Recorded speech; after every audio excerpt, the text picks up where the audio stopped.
Good afternoon बच्चों। आज जो टॉपिक हम डिस्कस करने जा रहे हैं, जो आपके साथ हम पढ़ेंगे, that is liver histology and function. यानी कि आज हम यकृत की जो उत्तकीय संरचना है और उसकी कार्यकी है उसका अध्ययन करेंगे।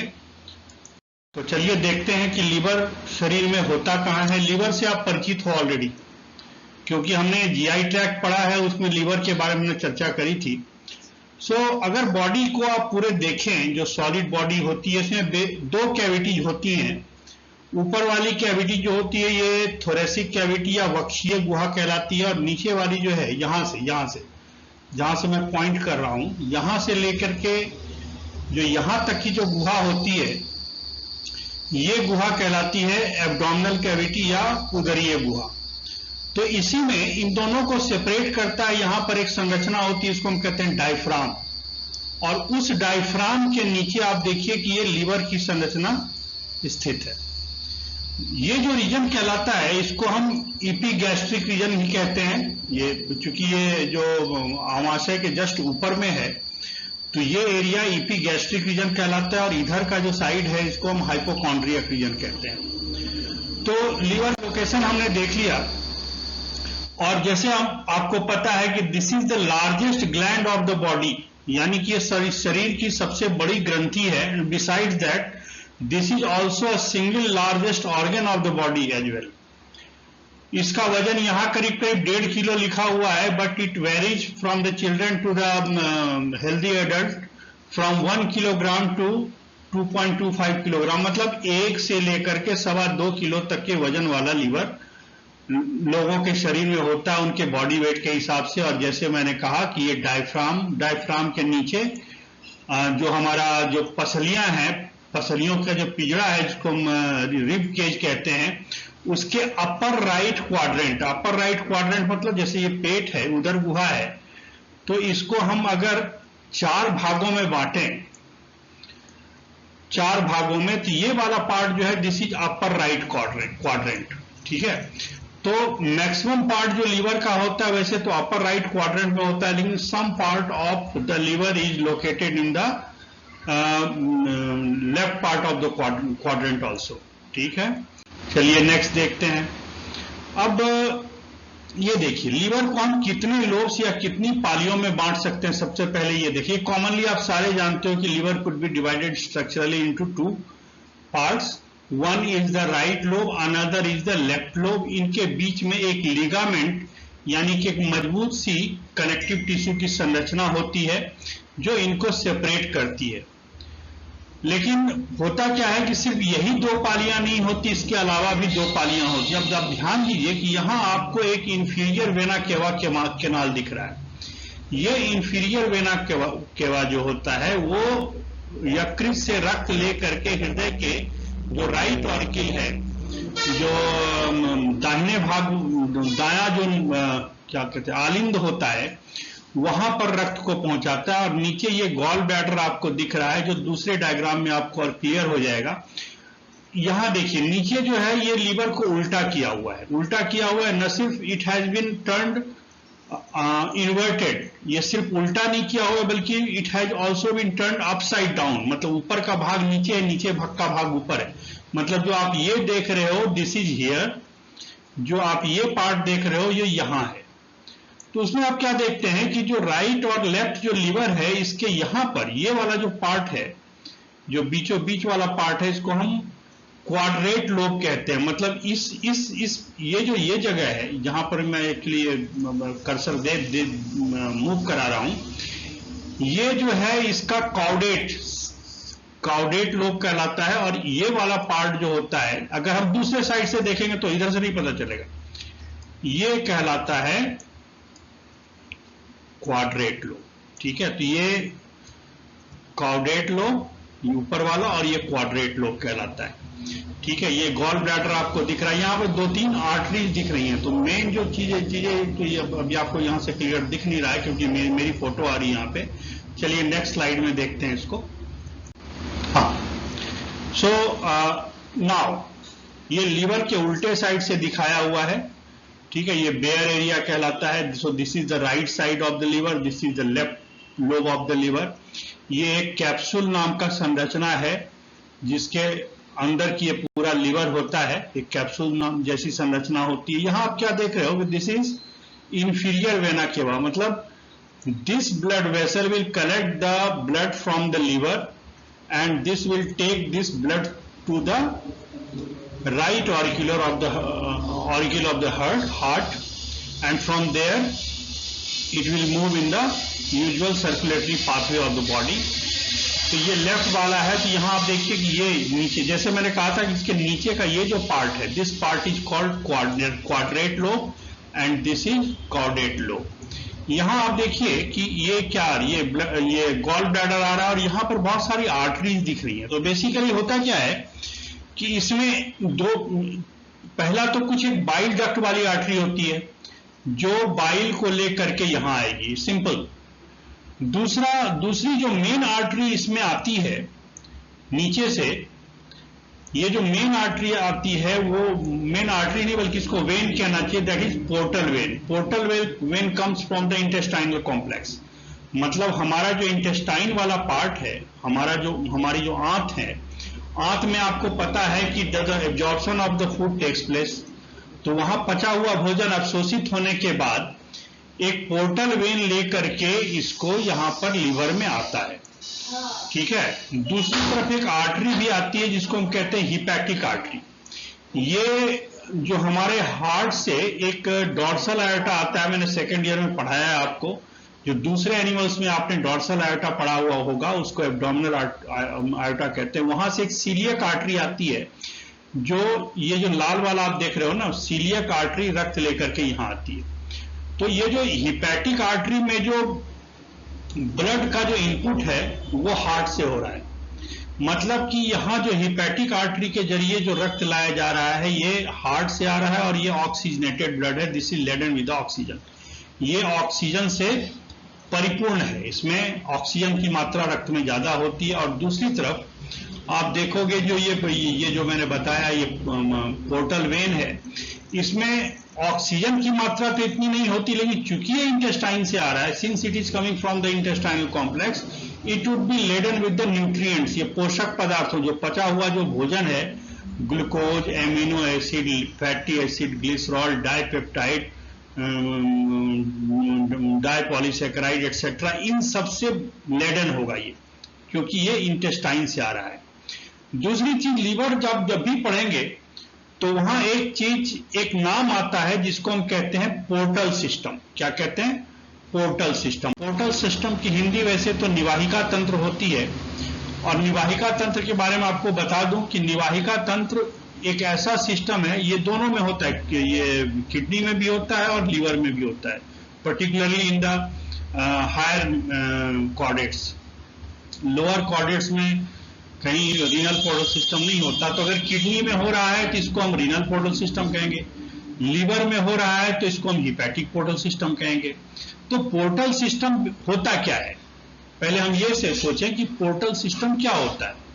तो पोर्टल सिस्टम का एक डेफिनेशन आप अभी कहीं नोट डाउन कर लो, जैसे मैं आपको कह रहा हूं कि the portal system starts with capillaries and ends with capillaries. Portal system की जो शुरुआत होती है वो केशिकाओं से होती है। केशिकाओं मतलब रक्त की बहुत केस के मोटाई वाली, बाल के मोटाई वाली पतली नलिकाओं से होती है, इसको हम केशिकाएं या कैपिलरीज कहते हैं। तो इसका प्रारंभ कैपिलरी से होता है, यानी केशिकाओं से होता है, और इसका अंत भी केशिकाओं से होता है। तो कैसे होता है देखिए थोड़ा सा यहाँ पे। जैसे मैंने थोड़ी देर पहले कहा कि इसमें दो मेन वेसल्स आके मिलती है।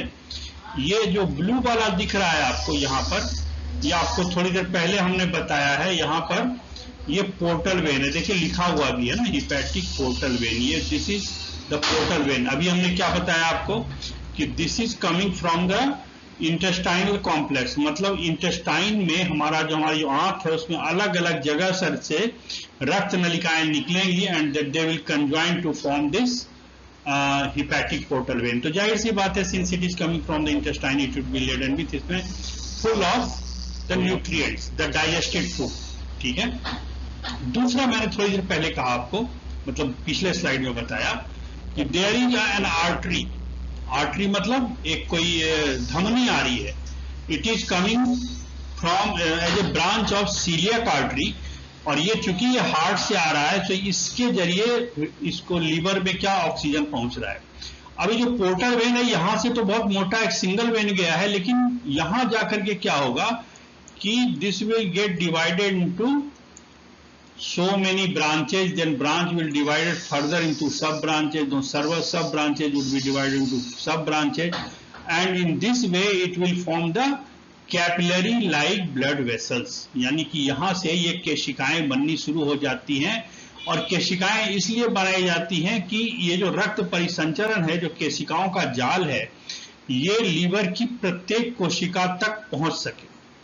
फिर होता क्या है कि जब यहाँ पर ब्लड सर्कुलेशन का काम हो जाता है, न्यूट्रिएंट्स यहाँ पहुंच जाते हैं, ऑक्सीजन पहुंच जाते हैं, उसके बाद क्या होता है कि सारा ब्लड फिर लीवर में ही नहीं चलता रहेगा, बल्कि क्या होगा, this will get drain from the liver. ये क्या होगा, लीवर से ड्रेन होगा, और ड्रेन हो करके यहाँ तो ये स्ट्रक्चर नहीं दिखाया गया है, लेकिन एक यहाँ पर एक वेसल और होती है जिसको हम इंफीरियर वेना केवा बोलते हैं, आईवीसी या इंफीरियर वेना केवा बोलेंगे। क्या बोलेंगे, इंफीरियर वेना केवा, जो इसको लेकर के कहाँ जाएगा, जिसे मैंने बताया था आपको कि this will take it into the right auricle of the heart.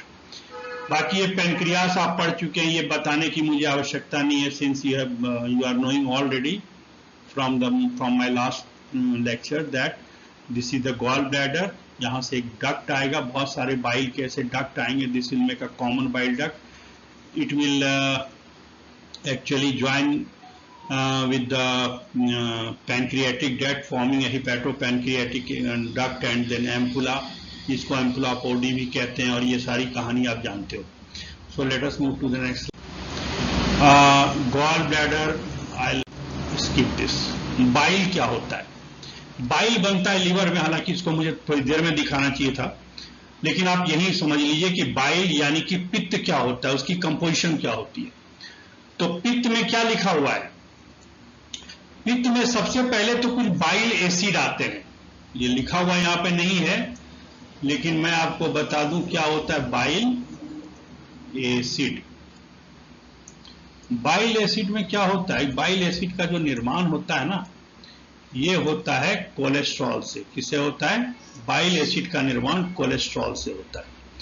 ये क्या होते हैं, बाइल एसिड होता है, या चीनो डिऑक्सी कोलिक एसिड होता है, या कोलिक एसिड होता है, या नाम नोट कर लीजिए आप, कोलिक एसिड CHOLIC, कोलिक। तो एक कोलिक एसिड होता है, चीनो डिऑक्सी कोलिक एसिड होता है, ये दो बाइल एसिड होते हैं। उसके साथ साथ लीवर में क्या होता है कि there is some amino acid that is glycine and taurine, glycine और टॉरिन। टॉरिन बहुत कॉमन सा नहीं है, और जो 20 जो आप एमाइनो एसिड नॉर्मली आप बायोकेमिस्ट्री में पढ़ेंगे उसमें ये इसकी गिनती नहीं होती, लेकिन ग्लाइसिन की होती है। नाउ दिस बाइल सॉल्ट्स, मतलब ये जो कोलिक एसिड है, आप इसको ऐसे समझिए, जो मैं कह रहा हूं इसको आप किसी कॉपी पे नोट कीजिए, since it is not there in the slide, तो आप इसको नोट करिए कॉपी पे, जैसे मैं आपको बता रहा हूं, आप चाहे वीडियो को रोक करके स्लो करके आप इसको नोट कर लेना कि cholic acid actually gets conjugated with glycine और टॉरिन। तो अगर ग्लाइसिन के साथ कोलिक एसिड मिलेगा तो क्या बनाएगा, ग्लाइकोकोलिक कोलेट बनाएगा। क्या बनाएगा, ग्लाइकोकोलिक एसिड बनाएगा, नहीं, ग्लाइसिन और कोलिक एसिड क्या बनाएंगे, ग्लाइकोकोलिक एसिड। उसी प्रकार से जो टॉरिन है, TAURINE, टॉरिन है, ये टॉरिन और कोलिक एसिड क्या बनाएंगे, टॉरोकोलिक एसिड। और ये जो एसीटेट वाला फॉर्म है, जो एमाइनो एसिड के साथ ये जो बाइल का जो कंजुगेशन है, ये सोडियम या पोटेशियम साल्ट के साथ बाइल में सीक्रेट होता है। मतलब in bile it actually it appears in the form of sodium glycocholate, sodium taurocholate और पोटेशियम ग्लाइकोकोलेट और पोटेशियम टोरोकोलेट। और जब हमने जीआई सिस्टम पढ़ा था और वहां बाइल का फंक्शन पढ़ा था, तो मैंने बताया था आपको कि one of the primary function of bile is emulsification of fat. अगर ये वसा का पाइसीकरण इमल्सिफिकेशन नहीं करेगा तो क्या होगा, वसा नहीं पच सकती, ना तो वसा का पाचन होगा, ना अवशोषण होगा, ना ही जो फैट सॉल्युबल विटामिन है they will also not be absorb in the intestinal wall. So वसा के या वसा में घुलनशील जो विटामिन हैं उनके अवशोषण के लिए और वसा के पाचन के लिए ये जो बाइल सॉल्ट है ये अत्यावश्यक होते हैं। सो उसमें क्या क्या मिला, बाइल सॉल्ट जिसके बारे में उन्होंने बताया, then the bile pigment. Bile pigment का निर्माण कैसे होता है, इससे मैंने आपको बताया था, अभी हम थोड़ी देर में डिस्कस भी करेंगे कि in RBC there is haemoglobin and the life of RBC is around 100 to 115 days. उसके बाद क्या होता है कि वो डिग्रेड होता है, डिकम्पोज होता है, उसका अपघटन हो जाता है। अपघटन होने के पश्चात उसका जो हीम पार्ट है वो एक पिगमेंट के रूप में बदल जाता है, जिसको हम बिलीरुबिन या बिलीवर्डिन कहते हैं। So those are the bile pigments. इसके अलावा नेचुरल फैट है। नेचुरल फैट का मतलब जो हम फैटी एसिड के बारे में पढ़ेंगे, या अभी 1-2 दिन पहले फैट्स के बारे में रुचि मैडम ने आपसे एक शेयर भी किया है, लिपिड का नोमेनक्लेचर और स्ट्रक्चर वगैरह। तो उसमें आप देखिए नेचुरल फैट क्या है, देन फॉस्फोलिपिड है ना, वो क्या है, फिर इलेक्ट्रोलाइट, सोडियम, पोटेशियम वगैरह। तो ये सारी चीजें बाइल में होती हैं। अब क्या लिखा है यहाँ पर, liver produces 1/2 to 1 litre of bile daily. मतलब रोज हमारा जो पेट है, हमारा जो लीवर है, उसके अंदर आधे से 1 लीटर तक पित्त रोज बनता है, जो यूटिलाइज होता है हमारे पाचन तंत्र में। ठीक है, और ये बाइल का काम क्या है ये आपको मुझे बताने की आवश्यकता नहीं। You all are knowing this that bile is important for the emulsification of fat. Now this is the structure of a liver. जब लीवर का आप कहीं भी डायग्रामेटिक स्ट्रक्चर देखेंगे ना, तो आपको ऐसा दिखाई पड़ेगा। हालांकि लीवर का सेक्शन काट के वो माइक्रोस्कोप के नीचे कैसा दिखता है वो भी मैं अभी आगे की स्लाइड में आपको दिखाऊंगा। लेकिन आप समझिए कि लीवर में उसका जो अगर संरचना जो होती है, उसका जो हिस्टोलॉजिकल स्ट्रक्चर होता है, उसकी जो संरचना होती है, उसमें आप देखिए कि एक हेक्सागोनल स्पेस है। जैसे आप देखते थे बेंजीन रिंग में जो 6 आर्म वाला एक जो रिंग बनता था, उसी प्रकार से यहां भी एक हेक्सागोनल रिंग बन रहा है ना। ये जो हेक्सागोनल रिंग है इसको हम कहते हैं लॉब्यूल। क्या बोलते हैं, देखिए लिखा हुआ यहाँ पे, क्या कहते हैं इसको, लॉब्यूल। इसके बीच में है एक सेंट्रल वेन, इसको अभी आप याद रखिए। उसके बाद आप क्या देख रहे हो कि यहां बहुत सारी कोशिकाएं आपको नजर आ रही हैं। ये बहुत सारी कोशिकाएं जो हाई मैग्निफिकेशन पे भी देखेंगे कैसा दिखता है। इन कोशिकाओं के बीच में आपको कहीं कहीं तो कुछ लगातार स्पेसेस दिख रहे हैं, है ना। ये जैसे देखिए ये लगातार वाला स्पेस है, लंबे स्पेसेस हैं, और कहीं कहीं छोटे स्पेसेस दिख रहे हैं। जो बड़े स्पेसेस आपको दिख रहे हैं, these are the bile duct. इसमें जो हिपेटोसाइट्स हैं, जो लीवर की कोशिकाओं को हम हिपेटोसाइट्स कहते हैं। हिपैटो शब्द कहीं भी आए तो समझिए इसका लीवर से लेना देना जरूर है। सो द साइट मीन्स कोशिका, the cells of the liver is called hepatocytes. इसके बीच बीच में जो और स्पेसेस आपको दिखाई दे रहे हैं, दीज आर द साइनोसॉइड्स। ये लिखा हुआ है साइनोसॉइड, देखिए। बाकी ये वाली जो संरचना है ये अभी छुप गई है मेरे फोटो के नीचे, तो आप देखिए क्या क्या इसमें दिखेगा। अब ये जो साइनोसॉइड्स है वहां पर क्या क्या मिलता है अपने को, hepatic portal when, hepatic artery, और जो बाइल डक्ट है, ये बाइल ड्रेनेज के लिए जो लंबा वाला है ये बाइल डक्ट मैंने बताया। जो साइनोसॉइड्स है वहां आपको जो हिपैटिक पोर्टल वेन का सर्कुलेशन मिलेगा और हिपैटिक आर्टरी का सर्कुलेशन मिलेगा, जो हम अभी डिस्कस कर चुके हैं। So sinusoids the liver cell capillaries where the blood mixes with liver cell. Actually ये जो साइनोसॉइड्स है, it provides a medium where the blood coming through the portal vein that comes from the intestinal complex, and the blood that comes through the hepatic artery. ये दोनों तरह के जो रक्त हैं ये मिक्स होते हैं, एक एक लीवर की कोशिकाओं से मिक्स होते हैं, ठीक है। और वहां पर ये मिक्स होते हैं और फिर इससे क्या होता है कि उन कोशिकाओं को ऑक्सीजन भी मिल जाता है। इसके अलावा जो न्यूट्रिएंट्स मिलता है, और न्यूट्रिएंट्स के साथ क्या करना है, लीवर क्या करता है, ये हम देखेंगे लीवर के फंक्शन में। सो now this diagram is more clear. ये आप देख रहे हो कि ये आपका लॉब्यूल है पूरा, जो अभी लॉब्यूल का एक पार्ट दिखाया गया है, इसमें जो ही कोशिकाएं आपको, ये डायग्रामेटिक है बेसिकली, ऐसा आपको नॉर्मली माइक्रोस्कोप में नहीं दिखता, but this is for the purpose of understanding the diagram, right, understanding the histological structure that appears under the microscope. So this is the central canal, ये सेंट्रल कैनाल है. यहां आप देखिए एक ये हिपैटिक आर्टरी का ब्रांच है, ये कहां से आ रहा है, ये सीलियक आर्टरी से हार्ट से आ रहा है.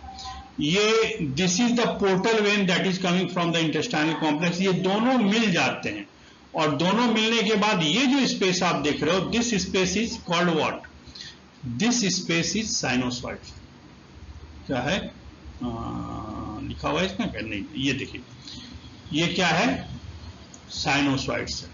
और बीच में जो ग्रीन वाला आप देख रहे हैं, दिस इज ये बाइल कैनाल. मतलब ये जो हिपैटोसाइट जो पित्त बना रही है, पित्त ये बना रही है बाइल कैनाल. तो बाइल कैनाल से जो बाइल डक्ट है, this bile duct with so many other bile ductules, this will conjoin to form the common bile duct और the bile duct that takes the bile into the gall bladder and further in gall bladder. तो ये gall bladder में जाने वाला मार्ग है, मतलब ये नीचे जा रहा है.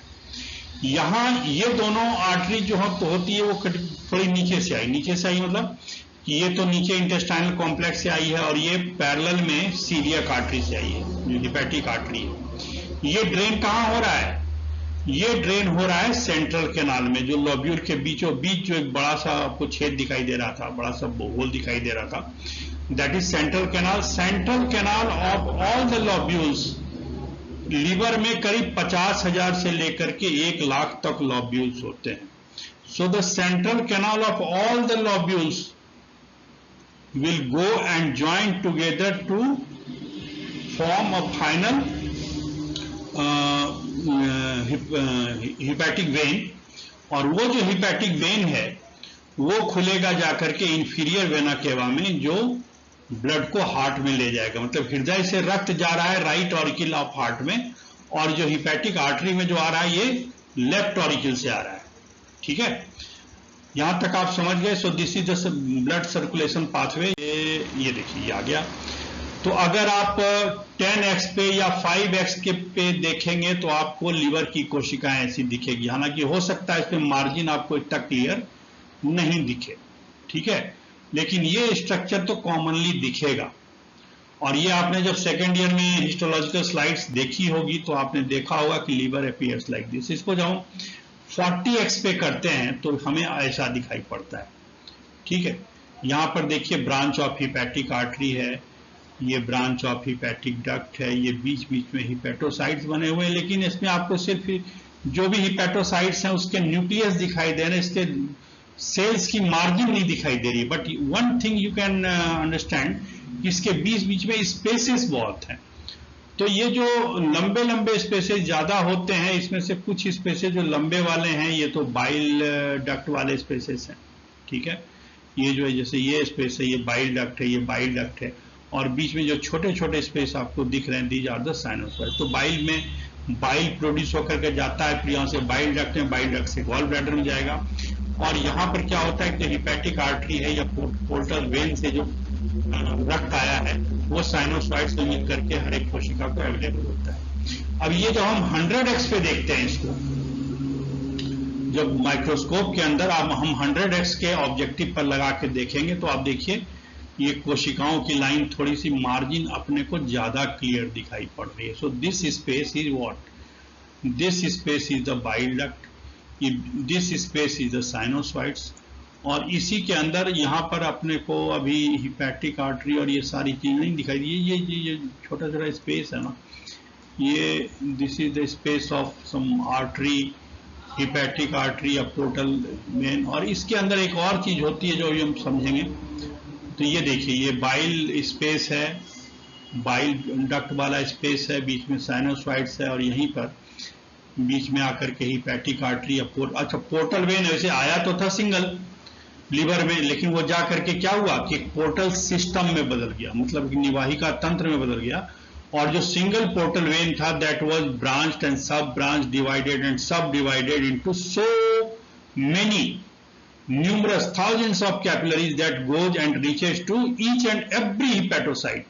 हृदय की प्रत्येक कोशिका तक रक्त पहुंचाने के लिए बहुत सारी कैपिलरी बन जाती हैं, और वो सारी कैपिलरी कहाँ खुलती हैं? वो सारी कैपिलरी साइनोसॉइड्स में खुलती हैं। तो ये पोर्टल वेन वाली जो कैपिलरी है वो भी, और जो हिपैटिक आर्टरी वाली कैपिलरी है वो भी, they both opens in the sinusoids, and the blood gets the exposure of hepatocyte, where the exchange of the nutrients and oxygen and everything is taking place, and whatever is being produced in the hepatocytes के अंदर जो ही produce हो रहा है वो क्या होता है, एक्सोसाइटोसिस के जरिए इसी साइनोसॉइड्स में जाता है, और वहां से ट्रेन होकर के सेंट्रल वेन में जाएगा, और सेंट्रल वेन से फिर हृदय के दाहिने नीले में दाएं नीले में चला जाएगा। ठीक है। So now this is the course of circulation. देखिए कि portal vein it is coming from where. अभी मैं कम से कम 8 बार बता चुका आपको, अब आपको याद हो जाना चाहिए कि this is coming from the intestinal complex, मतलब इंटेस्टाइनल का जो पूरा 20 फीट का जो पूरी लंबाई है ना, उस लंबाई में जगह जगह से वेन्स निकल करके और फिर बाद में एक बड़ा सा वेन बना देते हैं, इसको पोर्टल वेन कहते हैं। सो क्या लिखा हुआ है कि दिस ब्लड इज ऑक्सीजनेटेड, यानी कि इसमें ऑक्सीजन की मात्रा तो उतनी नहीं है, कम है, but this is rich in nutrients. ये न्यूट्रिएंट्स से भरे होते हैं क्योंकि इसमें सारा पचा हुआ डाइजेस्टिव मटेरियल, डाइजेस्टेड फूड है। और ये है हिपैटिक आर्टरी, जो सीलियक आर्टरी का ब्रांच है, and this comes from the liver.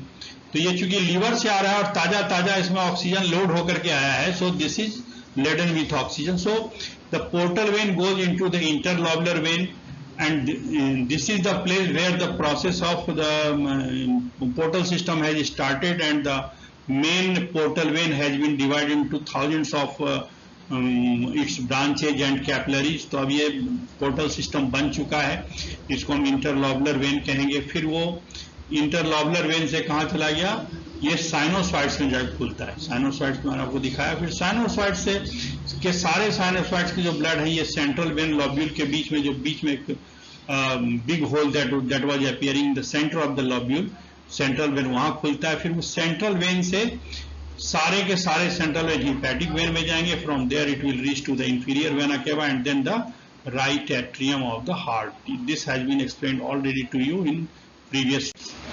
Now hepatic lobules I have told you already. So this is the shape of the hepatic lobules and this is the central vein. Each lobule consists of radiating column. आपने देखा था कि प्रत्येक lobule में जो central canal के ऐसे करके कोशिकाओं की लाइनिंग ऐसी थी, जो ऐसा लग रहा था कि जैसे सूरज की किरणें निकलती हैं तो रेडिएट करके अलग अलग जा रही थी, है ना। और इन्हीं के बीच में कहीं पर बाइल स्पेस था, कहीं साइनोसॉइड्स था ना। So each lobule consists radiating columns of hepatocytes around the central vein, and इसमें बहुत सारे पोर्टल ट्रैक्ट होते हैं, जैसे बाइल डक्ट होते हैं, ब्रांचेज ऑफ हिपैटिक आर्टरी होती है, पोर्टल वेन होता है, नर्व्स भी होते हैं, लिम्फेटिक सिस्टम के भी होते हैं। And as I have told you already that in a human liver the number of lobules that is found are 50,000 to 1 lakh। ये सारा मैं समझो कि आपको रिपीट टेलीकास्ट दे रहा हूं यहाँ पे। This is again a slide that has already been explained in the previous slides. तो this is the section of the liver, diagrammatic है ये। This is the central vein, this is the margin of lobules here. ये लाल वाला जो है, the red mark cut arteries are the hepatic arteries that comes from the liver. This blue marked arteries are marked are the blood vessels that are the branch of the portal vein that is coming from the intestine. Besides that, some nerve branches are also there and other things. And again, ये जो बीच में है, this is the branch of portal vein, this is the branch of hepatic arteries that goes and mixes in the sinusoids, and this is the bile duct space, right? ये bile duct है बीच में हरा वाला, और ये बीच में, ये जो बीच में यहाँ देख रहे हैं आप, इधर देख रहे हैं, ये क्या है? This is the sinusoid. कई बार बता चुका आपको। अब यहाँ पर आप ध्यान दीजिए, इस स्लाइड में आप यहाँ पर देखो, ये बीच बीच में आपको इस संरचना दिखाई दे रही है, व्हाइट वाली। This white structure is called Kupffer cell. क्या कहते हैं इसको? Kupffer cell. These are the macrophages. Macrophages are the part of white blood cells. Actually, macrophages are located in so many parts of the body. If it is in the liver, it is called Kupffer cell. If it is located in kidney, it is called mesangial cell. If it is in the brain, it is called microglial cell. Lungs में है तो alveolar macrophages कहलाएगा. Connective tissue में है तो उसको histiocytes कहेंगे. तो कई जगह पर ये मैक्रोफेजेज, मैक्रो का मतलब ही होता है बड़ा, और फाज मतलब जो किसी चीज को खा जाए, है ना. So these are the cells which has got the phagocytic capacity to phagocytose anything. भक्षण करने की, भक्षी कोशिकाएं होती हैं ये. ठीक है, क्या भक्षण करेंगी? इसके साथ कोई भी एंटीजन अगर लीवर में आता है, मान लीजिए कोई माइक्रोब्स है, कोई वायरस है, कोई अनवांटेड फॉरेन प्रोटीन है, so these things are phagocytose. इसको ये क्या करते हैं? खा जाते हैं. किसी भी तरह के एंटीजन को या ऐसे जो अवांछित कोई जीव है, प्रोटीन है, उनको ये खा जाते हैं. मतलब उसकी फैगोसाइटोसिस हो जाती है और उसको डाइजेस्ट करके ये खत्म कर देते हैं. So basically they provide a kind of non specific defence in the body, the macrophages. And macrophages are present in the liver in the form of Kupffer cell, KUPFFER. इसको हम थोड़ी कुछ बाद और भी समझेंगे. नाउ लिवर एसाइनस, मैंने आपको जब पेनक्रियास पढ़ाया था तो बोला था कि acinus are basically the cluster of cells. वो कोशिकाओं का एक गुच्छा होता है, जैसे किसी अंगूर का या बेरी का गुच्छा होता है, वैसे होता है. तो लिवर एसाइनस का क्या मतलब? लिवर एसाइनस में आप ये देखिए, आप ये मान के चलिए कि ये बीच में जो मैं लाइन खींच रहा हूं, this is the margin between two lobule. जो हेक्सागोनल लॉब्यूल्स होते हैं ना, इनके बीच का ये मार्जिन है. और मार्जिन के इस तरफ और इस तरफ का जो पार्ट होगा, ये जो डायमंड शेप पार्ट है, इसको हम एसाइनस बोलते हैं. अब इसमें आप देखिए कि जोन नंबर 1 है, जोन नंबर 2 है, जोन नंबर 3 है. अब यहां क्या लिखा हुआ है कि this acinus is divided into 3 zones. Zone 1 cells are most active. मतलब ये जो किनारे किनारे वाली कोशिकाएं, ये बहुत एक्टिव होते हैं. और ये नॉर्मली जब भी कोई लीवर में नेक्रोसिस होता है, इन्फेक्शन हो जाता है या कोई कैंसर वगैरह होता है, these cells are last to die.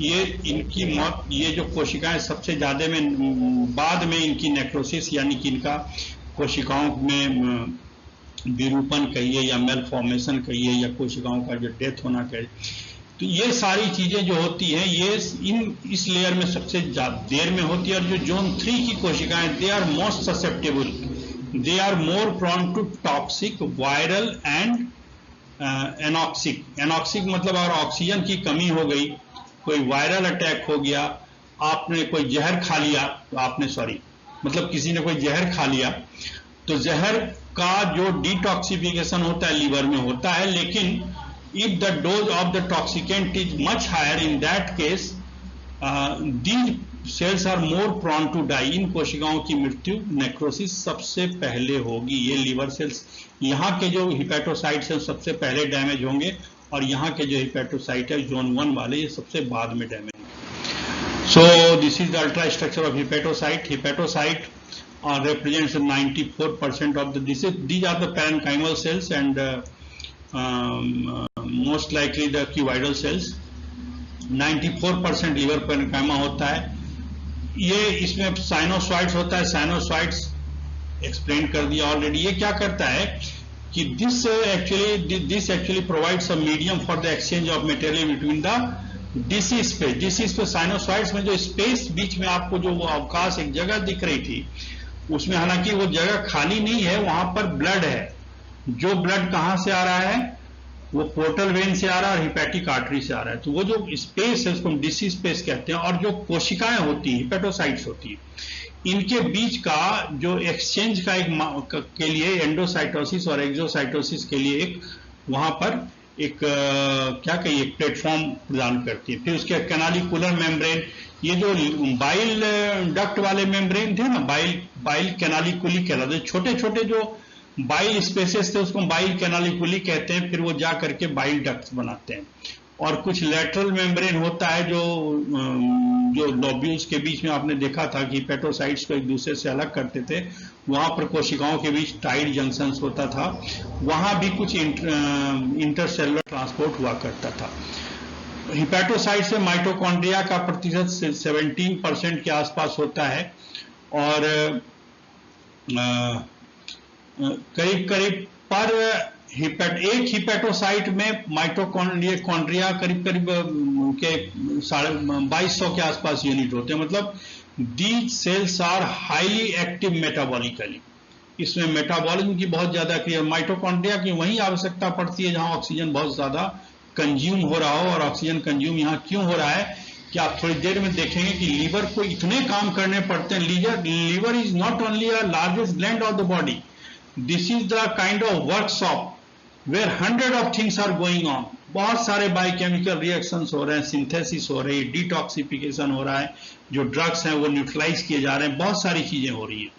ठीक है, सो हिपैटिक जोन में ये सब बता चुका, उसमें पेरोक्सिसोम 1 से 2% होते हैं और पेरोक्सिसोम जोन 3 में ज्यादा होते हैं जो ऑक्सीडेशन ऑफ फैटी एसिड में काम आते हैं। और डिटॉक्सिफिकेशन मतलब अगर किसी व्यक्ति ने, किसी जानवर ने जहर खा लिया या कोई ऐसा एसिड पी लिया है ना, या पेस्टिसाइड पी लिया, कुछ भी ऐसा पी लिया, तो अगर एक सर्टेन डोज तक वो सारे तरह के जो टॉक्सिकेंट हैं, जो विष हैं, उनको डिटॉक्सिफाई करने की या निर्विषीकरण करने की क्षमता लीवर में होती है। एंड दैट वो डिटॉक्सिफिकेशन में पेरोक्सिसोम काफी भूमिका होती है, क्योंकि वहां कुछ एंजाइम होते हैं जो इसका इस्तेमाल करते हैं। उसके बाद लाइसोसोम होते हैं इसमें, जो इलेक्ट्रोडेंस हैं और ये जो भी बायोलॉजिकल मटेरियल है उसको डिग्रेड करने में मदद करते हैं, क्योंकि आपको पता है कि lysosomes are provided with hydrolytic enzyme. इसको आत्महत्या की थैली इसीलिए कहते हैं कि इसमें अपघटक एंजाइम्स पाए जाते हैं। ठीक है, और इसलिए उसमें किसी चीज को डिग्रेड करने की क्षमता रहती है। तो मान लीजिए आपने पैरासीटामोल खा लिया, एस्पिरिन खा लिया, कुछ भी जो नॉर्मल केस में हम खा जाते हैं, they can all could be toxic. अगर इसका डिग्रेडेशन नहीं हो, अपघटन नहीं हो इनका लीवर में जा करके, तो कोई भी दवा जो हम खाते हैं दे आर टॉक्सिक।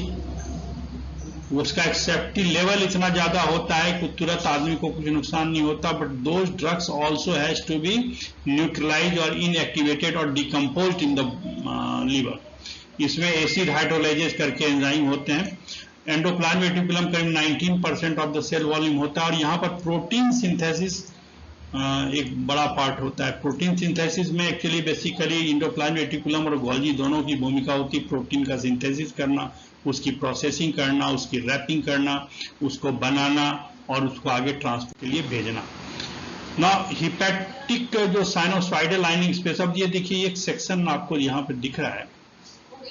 यहाँ पर आप क्या देख रहे हो कि ये लॉब्यूल की लाइनिंग है, एक लॉब्यूल है, लॉब्यूल के बीच में ये साइनोसॉइडल स्पेस है। इसमें आप क्या देख रहे हैं, इसके बीच बीच में ये कोशिकाएं आपको दिख रही है ना, ये लाइनिंग वाली सेल। और ये जो कोशिका है, ये मेरे फोटोग्राफ से ढक गया है, these are the Kufar sales. अभी थोड़ी देर पहले मैंने आपको बताया था ना, these are the Kufar sales. इसमें कुछ स्टिलेट सेल्स भी होते हैं, तो कुफर सेल होते हैं, स्टिलेट सेल होते हैं, फैट। ये stellate cell basically these are the fat storing cells. इसमें वसा का संग्रहण होता है। उसके बाद कुछ और लिम्फोसाइट सेल्स होते हैं, इसको हम पिट सेल बोलते हैं। So many kinds of cells are there in this sinusoids along with the endothelial lining cells and the Kupffer cells. Kupffer cells they present ये mononuclear phagocytic cells होते हैं और ये साइनोसाइडल सरफेस में किनारे किनारे पर चिपके होते हैं। ये करीब करीब लीवर पैरेन्काइमा सेल का 2% होता है। Main function of the phagocytosis का भक्षण करना काम होता है। Range of particulate material including cellular debris. अब आप पता है कि बहुत सारी कोशिकाएं शरीर में मरती रहती हैं, है ना, मरती रहती हैं, उनका प्रोग्राम डेथ होता है, तो उनका जो अवशेष होता है कोशिकाओं का, उनको खा जाना।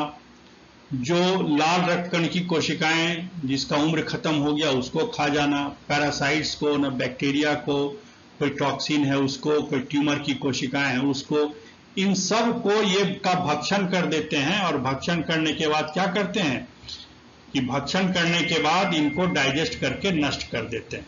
ठीक है, और उसके में आप देखिए कि इसमें फैगोसाइटोसोम, एक्चुअली ये जो कुफर सेल पहचानता ऐसे है कि नॉर्मली कुछ इसमें से हमारे बॉडी में कुछ कॉम्प्लीमेंट्री फैक्टर्स होते हैं जो क्या करते हैं कि किसी भी टॉक्सिन के उसके पहचान के लिए उसके ऊपर एक प्रोटीन लगा देते हैं, जिससे कि आराम से ये जो कुफर सेल है इसको पहचान सके। इसको हम ऑप्सोनाइजेशन कहते हैं। और ये जो है ना इरिथ्रोपोइटीन हार्मोन बनाता है। ठीक है, क्या बनाता है? इरिथ्रोपोइटीन नाम का एक हार्मोन बनाता है। इसका फंक्शन हम अभी देखेंगे। ये बिलीफ सिस्टम में मैं इसको छोड़ रहा हूँ। ये वही है, देखिए ये स्मॉल इंटेस्टाइन है। यहाँ से न्यूट्रिएंट रिच ब्लड यहाँ गया, यहाँ से हिपैटिक पोर्टल वेन में, हिपैटिक पोर्टल वेन से कहाँ गया? लीवर में गया। इधर हृदय के राइट ऑरिकल से आयोटा निकला, एब्डोमिनल आयोटा। ये क्या किया कि इसने ऑक्सीजन रिच ब्लड भेजा। यहाँ भी ऑक्सीजन प्रोवाइड कर रहा है और यहाँ भी, ये निशान देना भूल गए, ये यहाँ भी पहुंचा रहे। तो हिपैटिक आर्टरी जो है ये भी ब्लड लीवर को दे रही है। ठीक है, फिर लीवर से जो बाइल निकल रहा है तो हिपैटिक डक्ट के जरिए यहाँ पर गॉल ब्लैडर, ये बीच में यहाँ पर ये गॉल ब्लैडर है, गॉल ब्लैडर से इंटेस्टाइन, मतलब ये डिओडिनम में जा रहा है। तो हिपैटिक पोर्टल वेन और ये जाते हैं फिर सेंट्रल कैनाल से हिपैटिक वेन्स और फिर इंफीरियर वेना कोवा से हृदय के वेना केवा से हृदय के मतलब राइट ऑरिकल में जा रहे हैं। So this is circulatory system explained already. Now let us see the functions of the liver. क्या होता है? इसके कुछ मेटाबॉलिक फंक्शन होते हैं, उपापचयी कार्य होते हैं। पहला होता है सिंथेसिस, संश्लेषण, कई पदार्थों का संश्लेषण होता है। दूसरा ब्रेक डाउन, अभी मैंने कहा कि कोई टॉक्सिन है या कोई ड्रग्स है, इनका ब्रेक डाउन होता है। उसके बाद ये विटामिन ए, डी, B12 वगैरह का ये स्टोरेज करते हैं। उसी प्रकार से इसका ब्लड स्ट्रीम या बाइल में कुछ क्या करते हैं कि कुछ सॉरी ये फोन आ गया था। ये क्या करते हैं कि जो भी वेस्ट प्रोडक्ट होता है या जो रक्त कणिकाएं होती हैं, डिग्रेडेड या डिकम्पोज जो रक्त कणिकाएं होती हैं, उसको एक्सक्रीट करती हैं। फिर इसमें वेस्कुलर में स्टोरेज ऑफ ब्लड भी इसमें होता है। उसके अलावा ये glycogen, fat soluble vitamin, copper. Garima मैं कॉल करता हूं, अभी क्यों बार बार कॉल कर रही हो? हाँ, ग्लाइकोजन, फैट, विटामिन बी इसमें स्टोर होता है। तो प्रोटीन मेटाबॉलिज्म में देखिए कि सबसे पहले एमिनो एसिड का ये सिंथेसिस करते हैं। एमिनो एसिड का सिंथेसिस दो तरह से होता है, ट्रांस एमिनेशन और एक डी एमिनेशन। ट्रांस एमिनेशन में एक एमिनो एसिड का जो एमिनो ग्रुप होता है वो दूसरे पे ट्रांसफर होता है। और जो डी एमिनेशन में होता है क्या कि एमिनो ग्रुप जो होता है उसमें से हटाया जाता है। जब एमिनो ग्रुप वहां से हटाया जाता है फिर यूरिया का फॉर्मेशन होता है, वो भी ब्लड में ही होता है। प्लाज्मा प्रोटीन, ब्लड के प्लाज्मा में जो कई तरह के प्रोटीन पाए जाते हैं उनका सिंथेसिस होता है। ब्लड क्लॉटिंग फैक्टर्स, इनका संश्लेषण होता है। ये डी एमिनेशन, ट्रांस एमिनेशन बता दिया, ये होता है। कार्बोहाइड्रेट मेटाबॉलिज्म, ग्लूकोनियोजेनेसिस, मतलब genesis of the glucose from the non sugar sources. ये हम आपको बता चुके हैं कल वाले लेक्चर में जब हमने पैंक्रियास पढ़ाया था कि जब प्रोटीन या लिपिड से ग्लूकोज का संश्लेषण प्रारंभ होता है तो क्या होता है? ग्लूकोज का, एक सेकंड, तो ये जो ग्लूकोनियोजेनेसिस होता है, जैसे मैंने आपको बताया कि actually it produces the glucose from non sugar sources. Glycogenolysis, जैसे मान लीजिए ब्लड में अगर ग्लूकोज की मात्रा कम हो जाती है तो लीवर में ग्लाइकोजन स्टोर होता है and this stored glycogens are degraded to produce glucose. इसके अपघटन से ग्लूकोज बनता है। इस क्रिया को लाइसिस ऑफ ग्लाइकोजन या ग्लाइकोजेनोलाइसिस कहते हैं। उसी प्रकार से ग्लाइकोजेनेसिस, खाना खाया किसी ने, उस समय ब्लड ग्लूकोज बढ़ जाता है तो ब्लड ग्लूकोज को नॉर्मल लाने के लिए क्या होता है कि the excessive glucose are converted into the glycogen. This is called as glycogenesis. These three are the part of carbohydrate metabolism, ऊपर प्रोटीन मेटाबॉलिज्म आपने देख लिया। फिर लिपिड मेटाबॉलिज्म आप देखेंगे कि इसमें लिपिड का सिंथेसिस है, वसा का संश्लेषण है, कोलेस्ट्रॉल का संश्लेषण है, और ये ऊपर जैसे ब्लड क्लॉटिंग फैक्टर लिखा ही हुआ था, तो ब्लड क्लॉटिंग में अप्रोक्सीमेटली 15 या 16 तरह के प्रोटीन्स और कोफैक्टर्स लगते हैं। तो फैक्टर 1, 2, 5, 7, 9, 10 और 11, ये सारे जो होते हैं, ये सारे के जो क्लॉटिंग फैक्टर होते हैं, इनका संश्लेषण होता है protein C, protein S, antithrombin, ये सारे के सारे these are the part of coagulation factor. उसके बाद this is the main site of blood cell production. हालांकि ये सही नहीं है, लेकिन वैसे तो आरबीसी का जो प्रोडक्शन होता है या जो इरिथ्रोपोइसिस होता है, ये क्रिया मुख्य रूप से बोन मैरो में होती है। लेकिन जब कोई शिशु माँ के गर्भ में पल रहा होता है, जब उसका बोनी स्ट्रक्चर डेवलप नहीं होता है या पूरी तरह से विकसित नहीं होता है, जब उसके बोन मैरो विकसित नहीं होते हैं, तो जो आरबीसी प्रोडक्शन या जो रक्त के कोशिकाओं के निर्माण की जो क्रिया होती है, it starts from the liver itself. उसी प्रकार से ये इंसुलिन लाइक ग्रोथ फैक्टर्स का होता है। ये थ्रोम्बोपाइटिन एक तो अभी हम थोड़ी देर पहले हमने इरिथ्रोपोइटिन पढ़ा था। Erythropoietin actually these are the glycoproteins, they are kind of कह लीजिए कि हार्मोन तो नहीं, लेकिन एक प्रोटीन को फैक्टर हैं। They actually helps in the process of erythropoiesis, यानी आरबीसी के प्रोडक्शन में इरिथ्रोपोइटिन करता है। और उसी प्रकार से थ्रोम्बोपोइटिन है, they are also a glycoprotein that acts as hormone, and they are responsible for the generation and maturation of the platelets. जो प्लेटलेट्स कोशिकाएं होती हैं, जिनको हम थ्रोम्बोसाइट्स भी कहते हैं, उनका जनरेशन और प्रोडक्शन में ये थ्रोम्बोपाइटिन काम आता है। थ्रोम्बोपाइटिन, इरिथ्रोपोइटिन, इनका भी जो संश्लेषण होता है ये लीवर में ही होता है। फिर उसके बाद आप देखिए कि इंसुलिन का ब्रेकडाउन। इंसुलिन, जैसे मैंने कहा था कि जब भी ब्लड ग्लूकोज हाई हो जाएगा तो इंसुलिन जो होता है वो pancreatic cells, islet of Langer हैं जो पैनक्रिएटिक सेल्स है, वहां से आकर के लीवर को बताता है, क्योंकि insulin is throne directly into the blood. ये सीधा सीधा रक्त में डिस्चार्ज कर दिया जाता है और रक्त परिसंचरण से ये तुरंत पहुंच जाता है, इधर थ्रू पोर्टल वेन सर्कुलेशन और थ्रू हिपैटिक सर्कुलेशन। ये पोर्टल वेन सर्कुलेशन पास में होता है, तो वहां से हृदय में पहुंच करके हिपेटोसाइट को तुरंत सिग्नल देता है कि हेलो, ब्लड ग्लूकोज बढ़ गया है, now you need to speed up the process of glycogenesis. आप फटाफट ग्लूकोज से ग्लाइकोजन बनाना शुरू करिए। लेकिन एक बार जब ग्लूकोज लेवल नॉर्मल हो गया तो ये इंसुलिन हमेशा वहां बना नहीं रहेगा। उसी प्रकार से एक बार अगर ग्लूकोज लेवल डाउन हो गया और ग्लाइकोजेनेसिस शुरू हो गई और फिर से अगर ग्लूकोज लेवल नॉर्मल हो गया, in that case glucagon will not no more needed. उसी प्रकार से कॉर्टिसोल है, ये एड्रिनल कॉर्टेक्स के एंजाइम है, एल्डोस्टेरॉन है, वहीं के एंजाइम है, thyroid and sex hormone. These hormones need to act on some cells, but one the cells starts executing the given function, in that case they are no longer needed there, they are no longer needed to exist, इनकी आवश्यकता रहती नहीं है, and in that case they need to be degraded, इनको break down, इनको तोड़ना, खत्म, neutralise करना आवश्यक होता है। उसी प्रकार से जो हीमोग्लोबिन है उसकी अगर लाइफ पूरी हो गई है आरबीसी की, तो क्या होगा, वो डिग्रेड होगा and it will also break down the haemoglobin producing the pigments.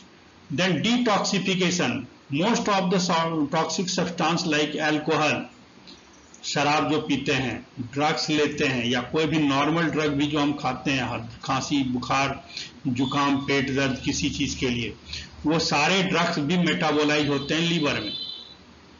और ये मेटाबोलाइज करने का काम जो होता है, इसमें पेरोक्सिसोम की मुख्य भूमिका होती है, और एक एंजाइम सिस्टम होता है, इसको cytochrome P50 system of enzyme या मिक्स्ड फंक्शन ऑक्सीडेज कहते हैं, ये उसके जरिए ये क्रिया होती है। अब यहाँ पर एक लाइन लिखी है, ये अगर याद नहीं भी रखो चलेगा, लेकिन जानकारी के लिए मैं आपको बता रहा हूँ कि जैसे चार्ड मीट होता है ना, मीट जैसे लोग जो चिकन तंदूरी या रोस्टेड मीट जो खाते हैं, जो तंदूर में पकाया हुआ जो मीट खाते हैं, अगर वो मीट ज्यादा जल जाता है ना तो उसमें बेंजोपायरिन नाम का एक पदार्थ बनता है। अब बेंजोपायरिन एज सच कार्सिनोजेनिक नहीं है, but once it gets in the system, ये जब शरीर में जाता है तो लीवर जब इसको मेटाबोलाइज करता है, then in that case the metabolites of the benzopyrene becomes carcinogenic, वो कैंसर पैदा कर सकते हैं। फिर यहाँ ये मैं आपको पहले बता चुका हूँ, जो प्रोटीन मेटाबॉलिज्म के टाइम में जब डीएमिनेशन क्रिया होती है, जब एमिनो एसिड से अमोनिया को एमिनो ग्रुप को अलग किया जाता है, then the ammonia needs to be converted into urea because ammonia is so noxious, ये डेंजरस है, it needs to be converted into urea and तो ये काम आ रहा है। अदर फंक्शन है, ये एल्बुमिन प्रोड्यूस करता है, जो जिसका ऑस्मोरेगुलेटरी फंक्शन है ना, पराशरण दाब बनाने में रक्त सीरम में आवश्यकता पड़ती है। एक एंजियोटेंसिन नाम का एक हार्मोन बनाता है, जो बेसिकली हम पढ़ेंगे इसको एंडोक्राइन सिस्टम में पढ़ेंगे कि बेसिकली जब भी रक्त में सोडियम का लेवल डाउन हो जाता है, पोटेशियम बढ़ जाता है, पानी कम हो जाता है, ब्लड प्रेशर कम हो जाता है, तो ये जो है ना, ये एंजियोटेंसिन नाम का एक एंजाइम बनता है, रेनिन एंजियोटेंसिन सिस्टम कहते हैं, जो ब्लड प्रेशर को लो ब्लड प्रेशर को हाई करने में मदद आता है। तो ये एंजियोटेंसिन नोजन होता है, जो रेनिन से टूट के एंजियोटेंसिन 1 और फिर एंजियोटेंसिन 2 में बदलता है, और फिर ये किडनी में जाकर के उसके ब्लड प्रेशर को, क्योंकि वहां पर जाकर के एल्डोस्टेरोन दूसरे एंजाइम को हार्मोन को करे, तो कहने का मतलब ये ब्लड प्रेशर को रेगुलेट करने में मदद करता है। ये एड्रिनल कॉर्टेक्स जब हम पढ़ेंगे ना, तो हम आपको रेनिन एंजियोटेंसिन सिस्टम पढ़ाएंगे, तो वहां के लिए याद रख लीजिए, अगर आप ऐसे किताब से पढ़ सकते हैं तो पढ़ लीजिए।